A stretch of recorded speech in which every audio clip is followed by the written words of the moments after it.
Halo semuanya, selamat datang kembali di channel saya masih di playlist Object Oriented Programming dengan Kotlin. Kali ini kita memasuki episode ke-7, kita akan membahas tentang konsep inheritance. Nah, jadi apa sih inheritance itu? Jadi inheritance merupakan salah satu dari 4 pilar Object Oriented Programming. Kalau teman-teman belum tahu, OOP itu ada 4 pilar utama, di antaranya inheritance ini, kemudian abstraction, kemudian encapsulation, dan polymorphism. Kita akan bahas dulu yang inheritance ini. Inheritance memungkinkan suatu objek untuk mendapatkan properti dan function dari objek lain melalui konsep pewarisan. Nah, jadi ibarat kita punya sebuah kelas, nah kita bisa mendapatkan properti dan function dari kelas lain asal kita mewarisi kelas tersebut. Ibarat orang tua dan anak. Nah, ibaratnya anak kucing ini kita gitu ya. Kita pasti mewarisi beberapa hal dari orang tua kita itu. Layaknya kucing ini, dia identik mungkin ya. Dari corak bulunya, dia sama dengan parentnya gitu. Nah, jadi diketahui ada dua istilah, yaitu parent dan child. Parent adalah kelas yang mewarisi, child adalah yang kelas yang diwarisi. Nah, gunanya untuk apa sih inheritance ini? Jadi, tujuannya adalah untuk reusability, yaitu penggunaan kembali suatu kode gitu. Nah, misal kita punya sebuah parent class dan punya sebuah function, dan kita ingin menggunakan function tersebut, kita nggak perlu lagi buat gitu di kelas anaknya. Kita tinggal menggunakan function yang ada pada parentnya. Nah, itu kan masuk dalam konsep reusability. Artinya sebuah function bisa digunakan kembali. Kemudian ketika kita menggunakan inheritance, kita berusaha sebisa mungkin untuk membuat parent class dan child class-nya high cohesion. Nah, maksudnya high cohesion ini apa? Jadi high cohesion ini adalah metrik atau ukuran seberapa kuat hubungan antara uh, properti-properti di dalam sebuah kelas dengan kelas lain gitu ya. Ya ibarat kucing, kita tarik lagi ke kucing. Hubungan antara anak kucing dan ibu kucing ini ya sangat kuat, high cohesion. Banyak kesamaan lah ya, di antara kedua kelas ini. Ibaratkan dia kelas. Artinya kedua kelas tersebut high cohesion. Artinya kita bisa menerapkan konsep inheritance gitu pada dua kelas tersebut. Nah, jangan menginherit dari kelas yang nggak ada hubungannya sama sekali, hanya karena ada satu method atau properti yang sama. Misalnya ada sapi, jangan sapi, ada anjing gitu ya. Anjing memiliki corak yang sama dengan anak kucing ini. Ya kita nggak bisa ngeklaim dia bahwa anjing tersebut adalah orang tua dari kucing ini, karena dia hal yang berbeda. Meskipun eh, propertinya ada yang sama gitu. Misal warna coraknya sama gitu. Tapi dia nggak high cohesion gitu. Karena nggak ada hubungannya sama sekali anjing sama kucing gitu lah. Nah, jadi di sini ada pertanyaan, how do I create cohesion? Kita nggak membuat cohesion gitu.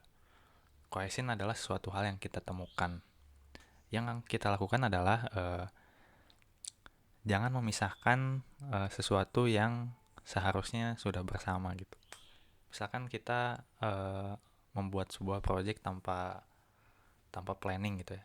Kita asal buat kelas aja, terus kita menemukan bahwa ada dua kelas yang eh, harusnya bersamaan gitu. Layaknya anak kucing dan ibu kucing tadi gitu. Ya, harusnya kita pertemukanlah dia menjadi parent dan child atau orang tua dan anak. Mungkin sederhananya seperti itu sehingga konsep inheritance ini bisa digunakan gitu. Ya intinya high cohesion ya di antara method atau properti di dalam kelas tersebut. Jika high cohesion, maka kita perlu menerapkan konsep inheritance.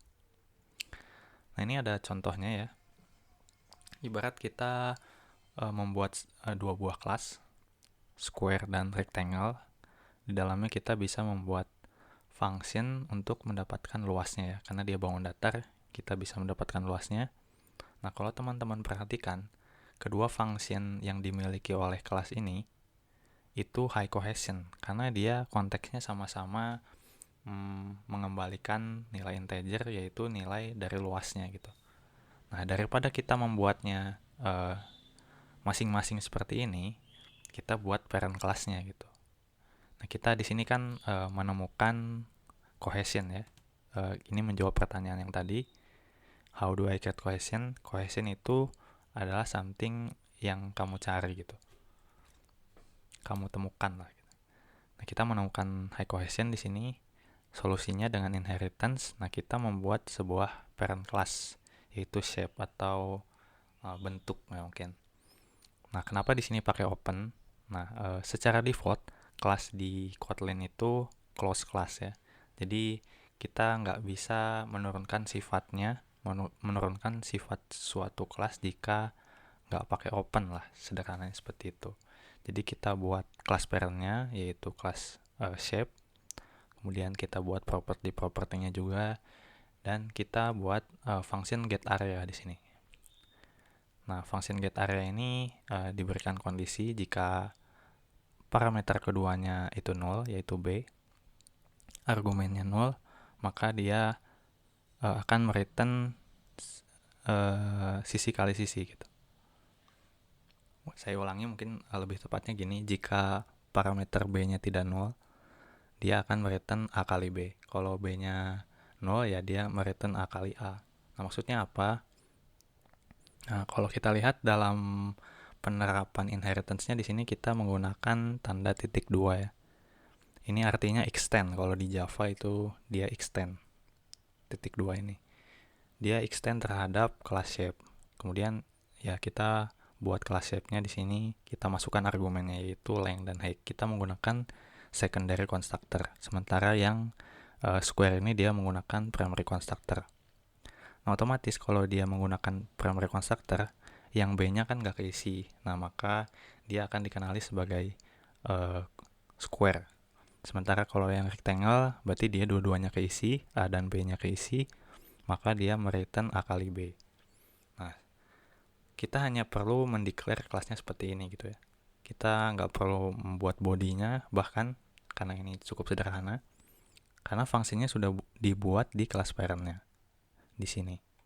Jadi kita hanya cukup mendeclare nama kelasnya, konstruktornya, kemudian kita extend terhadap class shape ini. Nah, cara pemanggilannya gimana? Ya sama aja. Nah, jadi kita bisa langsung memanggil function getArea melalui objek yang dibuat dari kelas rectangle dan square.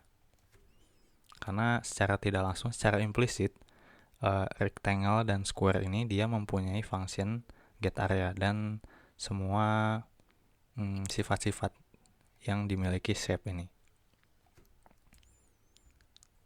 Mungkin untuk sederhananya seperti itu. Ini contohnya juga kurang proper juga ya sebenarnya.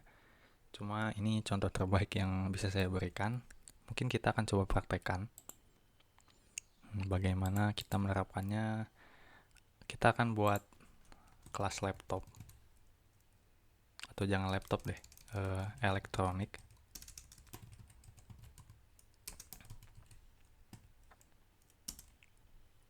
Kita buat kelas elektronik sebagai parent. Misalnya kelas elektronik itu punya apa ya? Dia punya nama lah, nama barang. Pasti punya barang.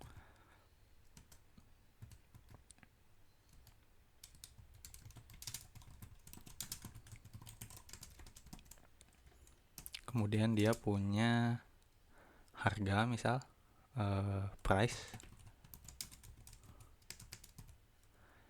Kemudian dia punya juga mungkin function buat mendapatkan harganya gitu, atau print produk misalnya. Dia akan ngeprint nama dan harganya.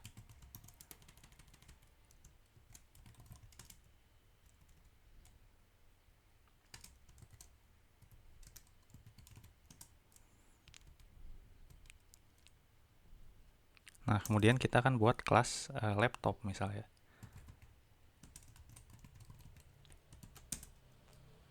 Dia extend terhadap elektronik.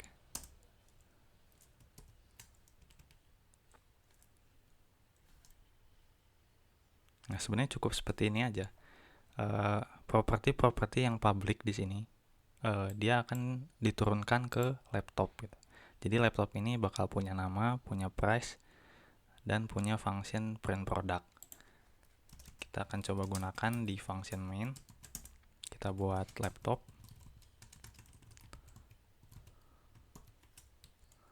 Nah, nanti ketika kita memanggil laptop, kita bisa panggil price, kita bisa panggil name, kita bisa panggil print product. Kita juga bisa set name-nya, misal name sama dengan ThinkPad misal. Kemudian price-nya 10 juta misal. Kemudian terakhir kita print produknya gitu.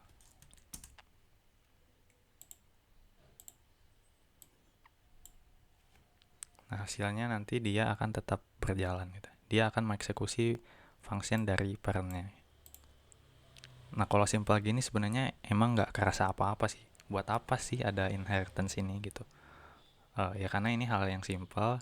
Nanti teman-teman bakal merasakan manfaatnya di hal-hal yang kompleks. Bahkan jika teman-teman mengikuti salah satu tutorial Android saya, pasti sudah sering menggunakan inheritance ini.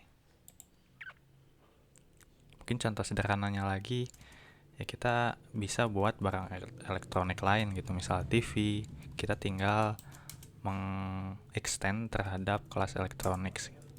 Jadi kita nggak perlu buat ini lagi berulang-ulang gitu. Barang elektronik kan banyak gitu.